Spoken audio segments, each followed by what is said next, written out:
एक बार एक राजा ने एक कंपटीशन रखवाया जिसमें उसने 2 थाल मंगवाए और उन्हें कपड़े से ढका हुआ था। अब एक थाल में था चूना और दूसरे थाल में था बस एक बड़ा सा पत्थर। कंपटीशन ये था कि 2 बंदे होंगे, उनमें से एक को कोई भी एक थाल चूज करना है और उस थाल में जिसे जो चीज मिलेगी उसी से कोई मूर्ति बनाकर दिखानी है और फिर वो शख्स जीत जाएगा और उसको अच्छा खासा इनाम मिलेगा। फिर 2 मूर्तिकार आए, राजा ने उनके आगे 2 थाल करवाए और उनमें से एक को एक थाल चूज करने को कहा। अब इसमें एक इंसान था, एक मूर्तिकार था जो बोल नहीं सकता था। तो जब दूसरे मूर्तिकार ने थाल चूज किया तो उसके हाथ में आया चूना। अब जाहिर है चूने की मूर्ति तो वो आसानी से बना लेता और जो गूंगा था उसे मिला पत्थर। फिर राजा ने कहा कि आप दोनों इससे मूर्ति बनाकर दिखाइए और जिसकी मूर्ति जितनी अच्छी हुई और आपने उसकी खूबियां बताई और मुझे अगर वो खूबी पसंद आई, साथ साथ जनता का दिल भी आपने जीता, तो आप वाकई में विजयी माने जाएंगे।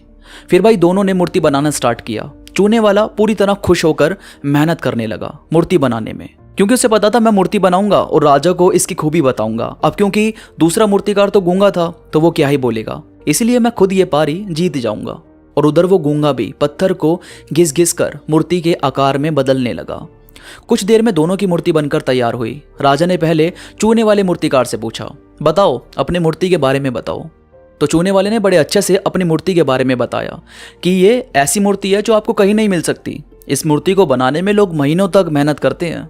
मतलब ऐसा वैसा करके उसने काफी बातें बोली और फिर पूरी प्रजा ने और राजा ने खुद भी तालियां बजाई। और फिर गूंगे मूर्तिकार से कहा कि अब तुम बताओ। तो दूसरा मूर्तिकार बोला कि महाराज ये बोल नहीं सकता।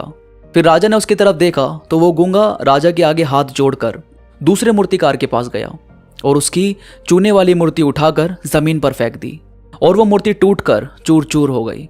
राजा को इस बात पर बहुत ज्यादा गुस्सा आया और फिर वो गूंगा मूर्तिकार तुरंत अपनी मूर्ति के पास आया और अपनी पत्थर वाली मूर्ति को उठाकर ठीक वैसे ही फेंक दिया जैसे उसकी चूने वाली मूर्ति फेंकी थी। मगर वो मूर्ति मजबूत पत्थर से बने होने की वजह से टूटी ही नहीं। अब राजा हंस पड़ा और कहा कि अच्छा, तो तुम ये कहना चाहते थे कि चूने की मूर्ति में चाहे कितनी भी खूबियां क्यों ना हो, मगर वो जरा सा गिरते ही टूट जाएगी और मेरी मूर्ति जमीन पर गिरकर भी सही सलामत रहेगी। और फिर गूंगा भी मुस्कुराया और हाँ में सर हिलाया। राजा उसकी बात से बड़ा खुश हुआ और उसे ही इस मुकाबले का विजयी माना गया। तो दोस्तों देखो, बात ऐसी है कि हमें अपने आप को कभी भी बहुत ज्यादा कम आंकने की कोशिश नहीं करनी चाहिए।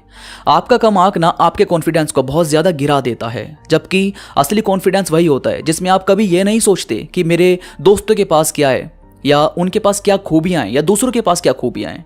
आप देखते हो सिर्फ खुद को कि मेरे पास क्या है, मेरे पास जो चीजें हैं मैं उनसे क्या कर सकता हूं, और अगर मुझे कुछ पाना है जो दूसरे के पास है तो मुझे किस तरह से मेहनत करनी चाहिए। और दोस्तों असली कॉन्फिडेंस कभी दूसरे को जज करने के लिए आपको आगे नहीं बढ़ाता, बल्कि जब आप रियल में कॉन्फिडेंट हो जाते हो तो आप में दूसरों को जज करने की जो भावना होती है वही खत्म हो जाती है। बल्कि फिर आप एक महान इंसान की तरह सोचने लगते हो कि अगर उसने ऐसा कुछ किया है तो जरूर उसके पीछे कुछ रीजन होगा, वरना यूं ही कोई थोड़ी ना कुछ करेगा। यानी कॉन्फिडेंस आपको कभी भी परेशान नहीं रहने देता, क्योंकि अब आप में ये बात आ गई है, अरे मैं हूं ना, मैं संभाल लूंगा, मैं देख लूंगा सब कुछ, कोई ना कोई रास्ता निकल जाएगा। इसके बाद किसी भी तरह की जिम्मेदारी लेने से घबराओ मत। जिम्मेदारी उठाना बहुत जरूरी है। जिम्मेदारी आपको एहसास दिलवाती है कि आप में कितना दम है, कितना कुछ आप कर सकते हो। और यार याद रखना, अगर जिंदगी में कुछ पाना चाहते हो तो हाथों को मजबूत बनाना पड़ता है, तभी आप जिंदगी का दिया हुआ संभाल पाओगे। अगर आपके हाथ ही मजबूत नहीं है, आप में जिम्मेदारी लेने की काबिलियत नहीं है, तो जितना मिलेगा वो अपने आप आपके हाथों से छूटता जाएगा। इसीलिए अपने कॉन्फिडेंस को हमेशा फर्स्ट क्लास रखो, खुद के दम पर थोड़ा थोड़ा आगे बढ़ना शुरू करो और आप देखोगे आपका कॉन्फिडेंस अपने आप दुगना होता जा रहा है। तो दोस्तों उम्मीद करता हूँ आपको आज की बातें पसंद आई होगी। आज की वीडियो से कुछ नया, कुछ अच्छा आपको सीखने को मिला होगा। वीडियो में कोई भी बात आपको पसंद आई हो तो प्लीज़ लाइक करो और कमेंट्स में मुझे ज़रूर बताओ कि आपको ये बातें कैसी लगी। इसके साथ ही मेरे साथ इंस्टाग्राम पर अभी कनेक्ट हो जाओ। इंस्टाग्राम पर मैं काफ़ी चीज़ें अपलोड करता रहता हूँ जो मुझे यकीन है कि आपको ज़रूर पसंद आएगी।